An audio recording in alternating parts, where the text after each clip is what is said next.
नमस्कार, आप देख रहे हैं डीडी न्यूज में। हूं आज के गुलाटी गुंबर। आगे बढ़ने से पहले एक नजर सुर्खियों की तरफ। गृह मंत्री अमित शाह का गुजरात दौरा। गांधीनगर में पैरा एथलेटिक्स के लिए हाई परफॉर्मेंस सेंटर का किया भूमि पूजन। सुरेश्वर महाराज की 150वीं जयंती पर जारी किया 150 रुपए का सिक्का।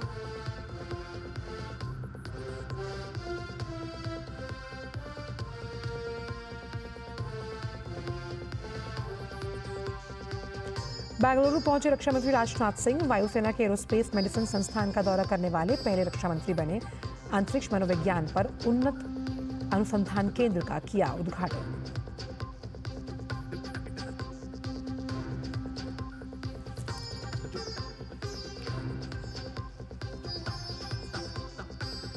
त्रिपुरा में आरंभ होगी मुख्यमंत्री बालिका समृद्धि योजना। मुख्यमंत्री कन्या आत्मनिर्भर योजना। राज्य में भाजपा सरकार के 2 साल पूरा होने के अवसर पर अगरतला में जेपी नड्डा ने की घोषणा। कहा, प्रधानमंत्री मोदी त्रिपुरा में विकास सुनिश्चित करने के लिए प्रतिबद्ध।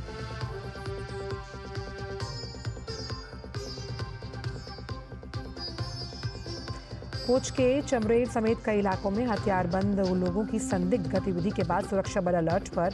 पुलिस, एसओजी और सेना के जवानों का सघन तलाशी अभियान जारी।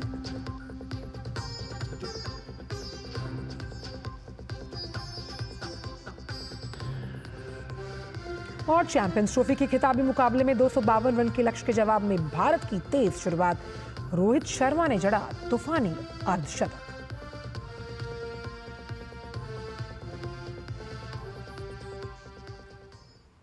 और आइए जानते हैं सभी खबरों को विस्तार के साथ। गुजरात के गांधीनगर में गुजरात बार काउंसिल द्वारा नव निबंधित अधिवक्ताओं के शपथ ग्रहण समारोह का आयोजन किया गया। इस दौरान गृह मंत्री अमित शाह ने समारोह में हिस्सा लिया और कार्यक्रम को संबोधित किया।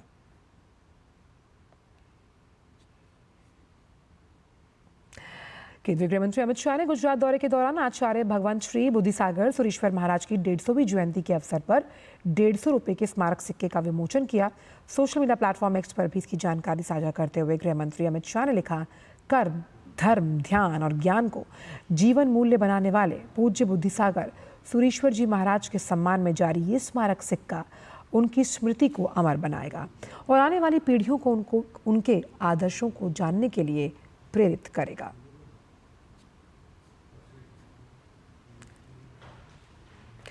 भारतीय जनता पार्टी के राष्ट्रीय अध्यक्ष जेपी नड्डा त्रिपुरा में भाजपा की अगुवाई वाली सरकार के दूसरे कार्यकाल पूरा होने के अवसर पर अगरतला पहुंचे।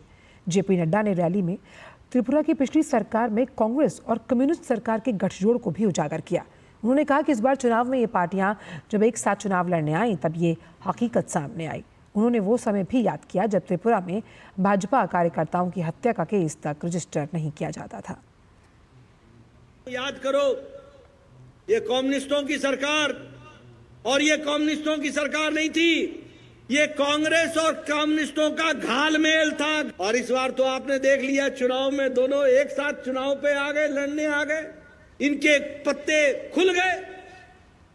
ये सत्ता के भूखे लोग, ये सत्ता के को पाने के लिए हर तरीके के हथकंडे अपनाने वाले लोग, इन्होंने त्रिपुरा को एक तरीके से खून से सनी हुई जमीन बना दिया था। आज त्रिपुरा में हमारी बहनें इज्जत के साथ रात को 9 बजे 10 बजे कहीं से भी कहीं जा सकती हैं, कोई उनका बाल बांका नहीं कर सकता।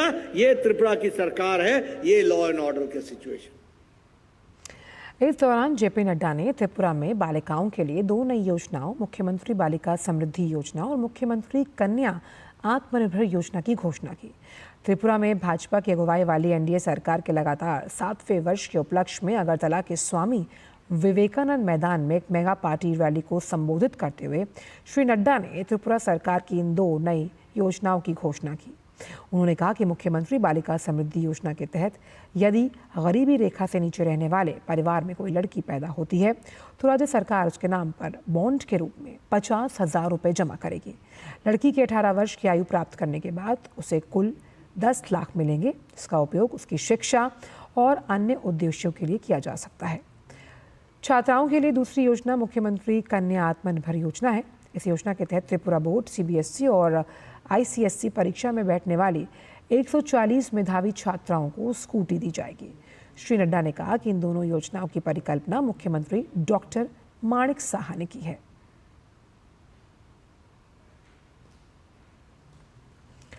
रक्षा मंत्री राजनाथ सिंह ने रविवार को बेंगलुरु में भारतीय वायुसेना के एरोस्पेस मेडिसिन संस्थान का दौरा किया। उन्होंने अंतरिक्ष मनोविज्ञान पर उन्नत अनुसंधान केंद्र का उद्घाटन करते हुए एरोस्पेस चुनौतियों से निपटने के लिए अनुसंधान और विकास बढ़ाने का आह्वान किया। ये पहला मौका है जब किसी रक्षा मंत्री ने संस्थान का दौरा किया। रक्षा मंत्री ने संस्थान में उन्नत अनुसंधान केंद्र का भी शुभारंभ किया।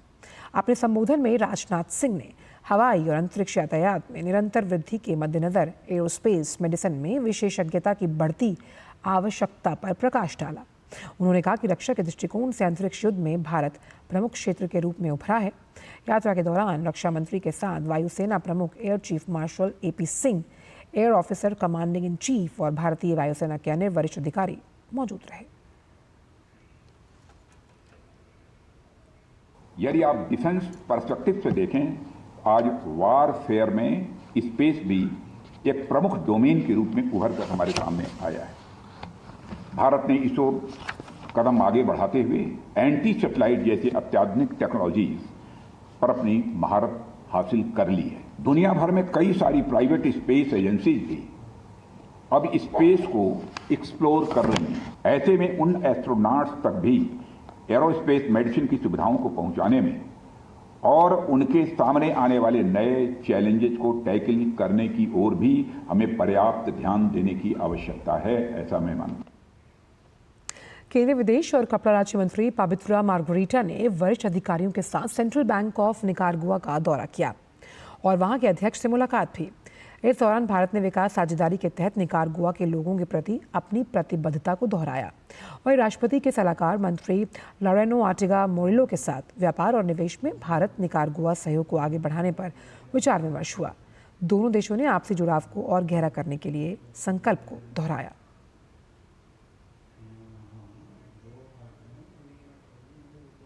भारतीय सेना की टुकड़ी आज भारत किर्गिस्तान संयुक्त विशेष बल अभ्यास खंजर के लिए रवाना हुई है।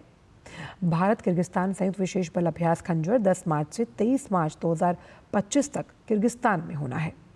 2011 में शुरू हुआ ये वार्षिक कार्यक्रम दोनों देशों के रणनीतिक संबंधों का प्रतीक है। पिछला अभ्यास जनवरी 2024 में भारत में हुआ। इसमें भारतीय सेना का प्रतिनिधित्व पैराशूट रेजिमेंट और किर्गिस्तान का स्कॉर्पियन ब्रिगेड करता है। इसका उद्देश्य आतंकवाद विरोधी और विशेष बल अभियानों में सर्वोत्तम प्रथाओं का आदान प्रदान करना है। साथ ही स्नाइपिंग, बिल्डिंग इंटरवेंशन और माउंटेन क्राफ्ट पर ध्यान भी केंद्रित करना। इस अभ्यास में किर्गिज नौरोज त्योहार सके संबंध से सांस्कृतिक आदान प्रदान भी होगा, जो दोनों देशों के बीच मित्रता और रक्षा संबंधों को मजबूत करेगा।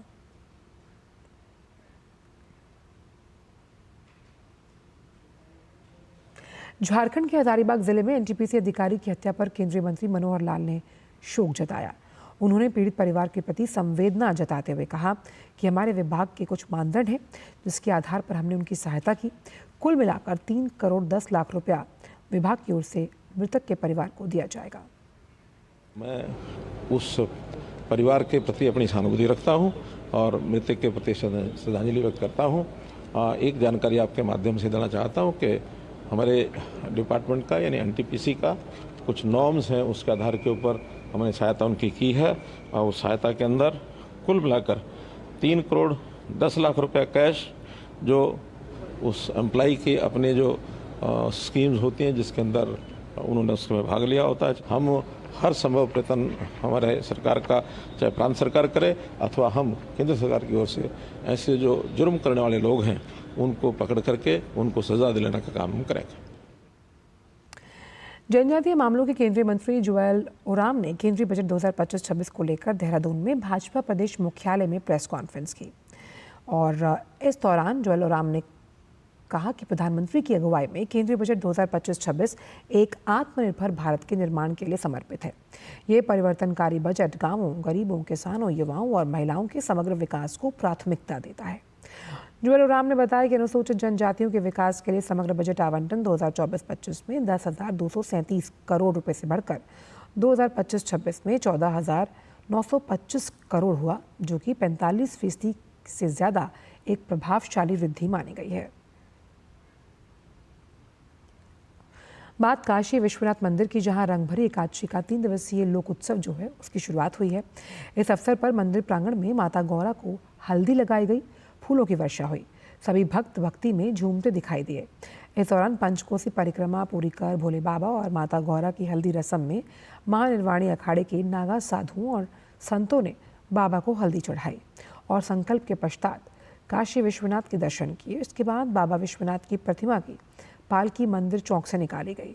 इस यात्रा में हजारों श्रद्धालुओं ने भाग लिया और बाबा विश्वनाथ और मां गौरा की प्रतिमा पर हल्दी लगाने की प्रथा का निर्वहन किया।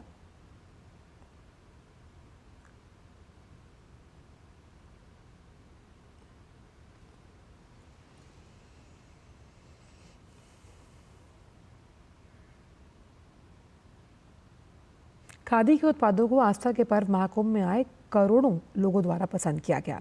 करीब 1.5 महीने तक चले धार्मिक समागम में 12 करोड़ रुपए से ज्यादा के खादी के उत्पादों की बिक्री हुई। खादी और ग्रामोद्योग आयोग के चेयरमैन मनोज कुमार ने जानकारी दी कि महाकुंभ में खादी के 98 स्टॉल हैं। ग्रामोद्योग के 54 स्टॉल्स लगाए गए, जिसमें लगभग 10 करोड़ रुपए के खादी उत्पादों को 2 करोड़ से ज्यादा के ग्राम उद्योग उत्पादों के साथ उनकी बिक्री हुई। इस दौरान केवीआईसी के चेयरमैन ने बीते 10 वर्षों की खादी क्षेत्र की प्रगति के बारे में बताया। साथ ही कहा कि इस दौरान खादी और ग्रामोद्योग की बिक्री 5 गुना बढ़ी है, 1,55,000 करोड़ रुपए रही, जो कि पहले 31,000 करोड़ रुपए थी। इसके साथ ही अकेले खादी वस्त्रों की बिक्री में 6 गुना वृद्धि हुई है, जो 1,081 करोड़ रुपए से बढ़कर 6,500 करोड़ रुपए हुई। पिछले वित्तीय वर्ष में 10 लाख नए रोजगार भी इस सेक्टर में सृजित हुए हैं। वक्त एक छोटे से ब्रेक का है, आप देखते रहिए डीडी न्यूज़।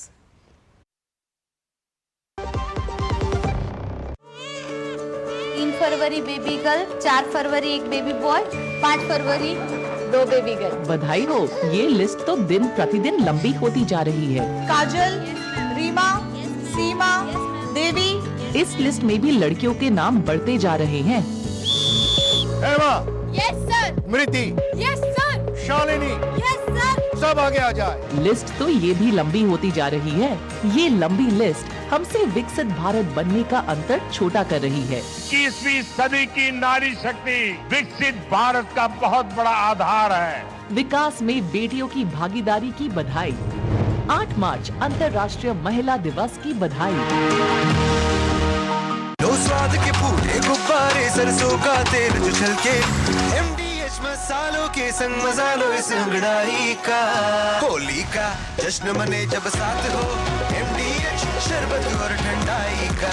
MDH एक ऐसा तबका जो रिटायरमेंट के बारे में आज भी बिल्कुल नहीं सोचता, वो है औरतें। औरतें कमा के भी वल्नरेबल हैं। सो एनपीएस एक इक्वालिटी ला रहा है। हम सब एक बराबर प्लेटफॉर्म पे हैं। अपने बेहतर कल को सुनिश्चित करने के लिए एनपीएस जरूरी है।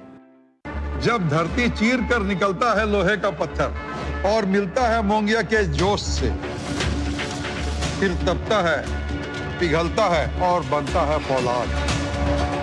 अब होता है सरिया सारी खूबियों के साथ। मोंगिया स्टील, मजबूत देश का मजबूत सरिया। जो लक्ष्य चुना था समझ आने लगा है। GLA यूनिवर्सिटी, उच्च लक्ष्य की निश्चित प्राप्ति।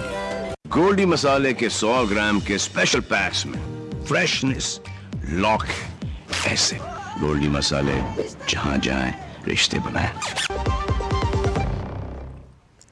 ब्रेक के बाद सभी का स्वागत। और अब बात करते हैं उत्तर प्रदेश की, जहां के मेरठ में मुख्यमंत्री योगी आदित्यनाथ ने मुख्यमंत्री युवा उद्यमी विकास अभियान योजना के तहत मेरठ और सहारनपुर मंडल के 1261 युवाओं को ऋण बांटे। इस दौरान उन्होंने कहा कि प्रदेश में पिछले 8 वर्षों में डबल इंजन की सरकार द्वारा किए गए कार्यों का परिणाम है कि सुरक्षा और कानून व्यवस्था की बेहतर स्थिति के कारण आज प्रदेश में चारों ओर निवेश आ रहा है। आज प्रदेश में पिछले 8 वर्ष में जो कदम उठाए गए हैं, डबल इंजन की सरकार के द्वारा उठाए गए प्रयासों का परिणाम है कि सुरक्षा की बेहतर स्थिति हुई, कानून व्यवस्था की बेहतर स्थिति का परिणाम आज प्रदेश में निवेश चारों ओर से आ रहा है। आज निवेश ही नहीं, उद्योग लग रहे हैं, हर एक स्तर पर लग रहे हैं, हर जनपद में लग रहे हैं।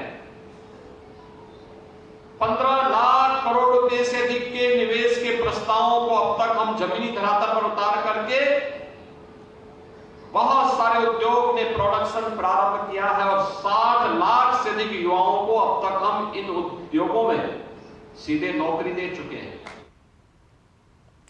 होली का त्यौहार नजदीक है, ऐसे में भारतीय रेलवे ने यात्रियों की आवाजाही को सुचारू रूप से संचालित करने के लिए विशेष ट्रेनों की व्यवस्था की।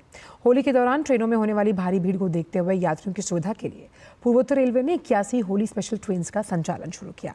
पूर्वोत्तर रेलवे के मुख्य जनसंपर्क अधिकारी पंकज कुमार सिंह ने बताया कि होली के मौके पर यात्रियों की अधिक भीड़ के मद्देनजर पूर्वोत्तर रेलवे ने सारी व्यवस्थाएं कर रखी हैं, जिससे यात्रियों की यात्रा सुगम और सुरक्षित बनाई जा सके। कुल 81 स्पेशल ट्रेनें अभी तक हम लोगों ने नोटिफाई की हैं। इन ट्रेनों में ऐसी भी ट्रेनें हैं जो पूर्वोत्तर रेलवे से होकर जाएंगी और कई ट्रेनें ऐसी हैं जो पूर्वोत्तर रेलवे से ही चलाई जा रही हैं, यहीं कई स्टेशनों से ओरिजिनेट और टर्मिनेट हो रही हैं। जो 81 ट्रेनें अभी तक नोटिफाई की गई हैं उसमें से 19 ट्रेन ऐसी हैं जो एकल यात्रा के लिए कुछ चलाई जा चुकी हैं, कुछ चलाई जा रही हैं। इसके अलावा बाकी सभी ट्रेनें अलग अलग ट्रिप्स में हैं। छपरा से स्पेशल ट्रेनें प्लान करके चला रहे हैं, मऊ से स्पेशल ट्रेनें चलाई जा रही हैं। तो हर सभी जो हमारे मेन डेस्टिनेशंस है जहां से यात्रियों की मांग ज़्यादा रहती है वहां से स्पेशल ट्रेनें प्लान की गई हैं। केंद्रीय गृह सचिव गोविंद मोहन आज जम्मू पहुंचे और जम्मू कश्मीर के शीर्ष पुलिस और सुरक्षा अधिकारियों के साथ उच्च स्तरीय सुरक्षा समीक्षा बैठक की। कार्यभार संभालने के बाद जम्मू क्षेत्र में उनकी ये पहली सुरक्षा समीक्षा बैठक है। इससे पहले वो कश्मीर गए थे। जम्मू कन्वेंशन सेंटर में हुई इस बैठक में अर्धसैनिक बलों, खुफिया एजेंसियों और जम्मू कश्मीर की निगरानी करने वाले गृह मंत्रालय के वरिष्ठ अधिकारी शामिल रहे। विभिन्न जिलों के एसएसपी भी एक सत्र में शामिल हुए। समीक्षा से पहले बीएसएफ के महानिदेशक दलजीत सिंह चौधरी ने शनिवार को ऑपरेशनल ब्रीफिंग के लिए पुंछ में नियंत्रण रेखा का दौरा किया।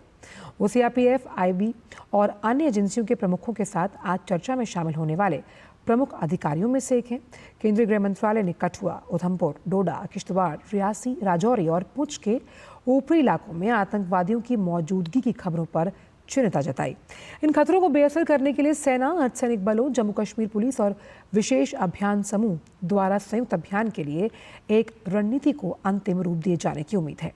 इस साल केंद्रीय गृह मंत्री अमित शाह पहले ही 19 दिसंबर, 4, 5 और 11 फरवरी को 4 उच्च स्तरीय सुरक्षा समीक्षाओं की अध्यक्षता कर चुके हैं।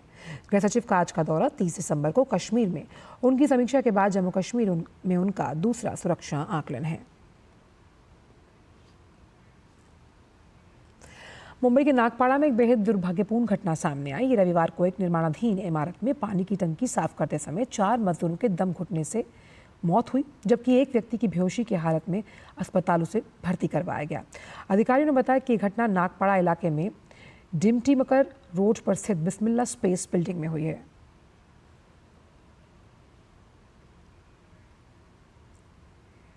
उत्तराखंड हाईकोर्ट ने बागेश्वर जिले के कांडा तहसील के गांव में खड़िया खनन से आई दरारों पर जनहित याचिकाओं की सुनवाई की। मुख्य न्यायाधीश जी नरेंद्र और न्यायमूर्ति आलोक मेहरा की खंडपीठ ने अगली सुनवाई सोमवार को तय की है और कोर्ट ने एसपी बागेश्वर से 55 खदानों की रिपोर्ट पेश करने के बाद बाकी रिपोर्टों को भी पेश करने के लिए कहा। सरकार ने खनन कार्यों का प्रमाण मांगा गया और जांच कमेटी के अध्यक्ष अनिल कुमार से पूछा गया कि जांच में कमी क्या है। एसपी और अनिल कुमार वीडियो कॉन्फ्रेंसिंग से कोर्ट में पेश हुए। एसपी ने 72 खदानों की जांच की बात कही, जिसमें 55 की रिपोर्ट पहले ही पेश की जा चुकी है। कमेटी अध्यक्ष ने कहा कि संसाधनों की कमी के कारण सभी खदानों की जांच पूरी नहीं हो पाई। खदान स्वामियों ने नियमों के तहत खनन करने का दावा किया, जबकि याचिकाकर्ताओं ने पोकलैंड जैसी मशीनों द्वारा अवैध खनन की शिकायत की। ग्रामीणों ने कोर्ट को पत्र भेजकर खनन से हुए नुकसान का उल्लेख किया और समाधान की मांग भी।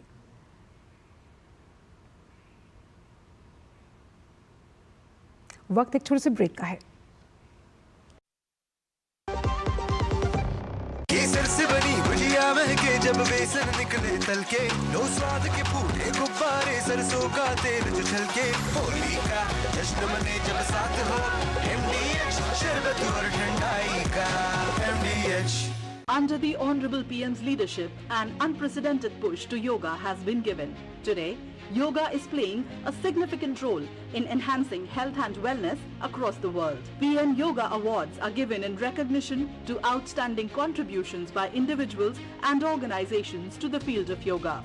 These awards carry a trophy, certificate and a prize of 25 lakh rupees. Hurry! Send your entries through MyGov platform before 31st March. Visit Ministry of Ayush website or MyGov platform for more details.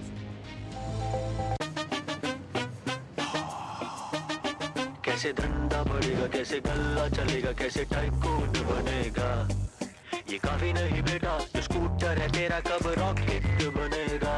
सिर्फ अक्षर बढ़ाने से business बढ़ता तो हर बड़ा business यही करता। Business बढ़ता है क्रेडिट से। अपनी दुकान में क्रेडिट ऑन यूपीआई अपनाओ, कस्टमर्स को यूपीआई पे क्रेडिट मिलेगा तो कस्टमर्स बढ़ेंगे और उनकी शॉपिंग भी। क्या समझे? अपने पेमेंट पार्टनर से संपर्क करें। जो लक्ष्य चुना था समझ आने लगा है। जीएलए यूनिवर्सिटी, उच्च लक्ष्य की निश्चित प्राप्ति। गोल्डी मसाले के 100 ग्राम के स्पेशल पैक्स में फ्रेशनेस, लॉक, एसिड। गोल्डी मसाले, जहां जाएं रिश्ते बनाएं। ब्रेक के बाद सभी का स्वागत। बढ़ते आगे। Sports authority of Gujarat Gandhinagar में पैरा एथलेटिक्स के लिए एक अंतर्राष्ट्रीय स्तर की सुविधा वाले हाई परफॉर्मेंस सेंटर का निर्माण करने जा रही है। केंद्रीय गृह मंत्री अमित शाह ने आज उस हाई परफॉर्मेंस सेंटर का भूमि पूजन किया।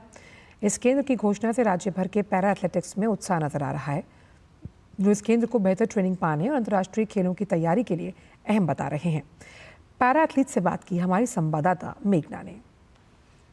यहाँ पे पैरा स्पोर्ट एसोसिएशन का जो ये हमारे लिए संस्कूल बनेगा, उससे हमारे पैरा खिलाड़ियों के लिए बहुत कुछ आगे बढ़ने का, हमारा कोच होगा, हमको ट्रेनिंग मिलेगी और हम नेशनल इंटरनेशनल तक पहुंच जाएंगे। यहाँ से हमारी शुरुआत होगी। अभी जो फैसिलिटी लास्ट 5-6 साल 10 साल में जो डेवलप हुई है, उससे एक परफॉर्मेंस लेवल गुजरात के पैरा एथलीट्स का, पैरा प्लेयर्स का इतना बड़ा है कि जो बच्चा आज से 10 साल पहले कभी पैरा प्लेयर के तौर पे जाना नहीं जाता था, वो आज पैरा प्लेयर के तौर पे जानने लगा है। यहाँ पे जो सेंटर खुलने वाला है उससे हमें बहुत ही बेनिफिट होने वाला है। जैसे कि कोई नई नई कॉम्पिटिशन्स अभी गुजरात में डेवलप होने वाली है, जो हम पैरा ओलंपिक को प्रेजेंट करेंगे इंडिया थ्रू, उसमें से हमें बहुत सारा बेनिफिट होगा। जहाँ से हमारे गुजरात के नए नए प्लेयर्स आएंगे, नए चेहरे आएंगे, जो मोदी जी चाहते हैं कि हमारा वो एक स्लोगन है, डायलॉग है, खेलेंगे गुजरात बटेगा गुजरात, तो उससे हमें बहुत ही क्वांटिटी में फायदा होने वाला है। यह केंद्र 316 करोड़ की लागत से तकरीबन 2 साल में बनकर तैयार होगा। इसमें तकरीबन 12 प्रकार के राष्ट्रीय अंतर्राष्ट्रीय खेलों के लिए जो खिलाड़ी हैं उनके लिए सुविधाएं उपलब्ध होंगी, जैसे sitting basketball, sitting volleyball, judo है, स्विमिंग है, टेबल टेनिस जैसे खेलों के लिए भी यहाँ पर सुविधाएं उपलब्ध होंगी। और उसके साथ ही यहाँ पर इंडोर हॉल और मल्टीपर्पज हॉल भी बनाए जाएंगे, जहां पर खिलाड़ियों की ट्रेनिंग हो सकेगी। इतना ही नहीं, यहां पर 66 रूम का एक हॉस्टल भी खिलाड़ियों के लिए बनाया जाएगा। कैमरा पर्सन लक्ष्मण राजपूत के साथ मैं मेघना देव, डीडी न्यूज, गांधीनगर, गुजरात। और अब बात बिहार की, जहां की शिक्षा में क्रांति देखने को मिल रही है। राज्य में 3 चरणों में लाखों शिक्षकों की बहाली हुई। आज टियर 3 में नवनियुक्त 8 जिलों में 51,000 शिक्षकों को सीएम नीतीश कुमार ने नियुक्ति पत्र दिया। इसके अलावा बाकी के जिलों के चयनित शिक्षकों को जिला मुख्यालयों में नियुक्ति पत्र दिए जाएंगे। देखिए रिपोर्ट। बिहार के मुख्यमंत्री नीतीश कुमार ने शिक्षक नियुक्ति के तीसरे चरण में नियुक्त 51,000 शिक्षकों को होली से पहले बड़ा तोहफा दिया है। उन्होंने 51,389 शिक्षकों को नियुक्ति पत्र दिया। मुख्यमंत्री ने नालंदा, भोजपुर, मुजफ्फरपुर, जहानाबाद, अरवल, सारण, वैशाली के अभ्यर्थियों को पटना के गांधी मैदान में नियुक्ति पत्र सौंपा। रविवार को बिहार लोक सेवा आयोग से चयनित 8 जिलों के 10,739 शिक्षकों को पटना में नियुक्ति पत्र दिया गया, जबकि बाकी चयनित शिक्षकों को उनके जिला मुख्यालयों में नियुक्ति पत्र मिलेगा। कार्यक्रम को संबोधित करते हुए मुख्यमंत्री नीतीश कुमार ने कहा कि बिहार में शिक्षा के विकास और महिलाओं के सशक्तिकरण पर उनकी सरकार ने बड़ा काम किया है। साल 2005 से पहले राज्य की स्थिति बेहद खराब थी। शाम होते ही लोग बाहर निकलने से डरते थे, लेकिन आज माहौल पूरी तरह बदल चुका है। हमने शिक्षा और महिलाओं के उत्थान के लिए लगातार काम किया है। आज लड़का लड़की सब बराबर हैं। बिहार लोक सेवा आयोग द्वारा नए शिक्षकों की बहाली का सिलसिला हमने प्रारंभ किया। आज तीसरे चरण में जो आज की बात हो रही है वही है 51,398 की नियुक्ति पत्र दी जा रही है। उप मुख्यमंत्री सम्राट चौधरी ने राज्य में शिक्षा सुधारों के लिए सीएम नीतीश कुमार की सोच और पहल की सराहना की।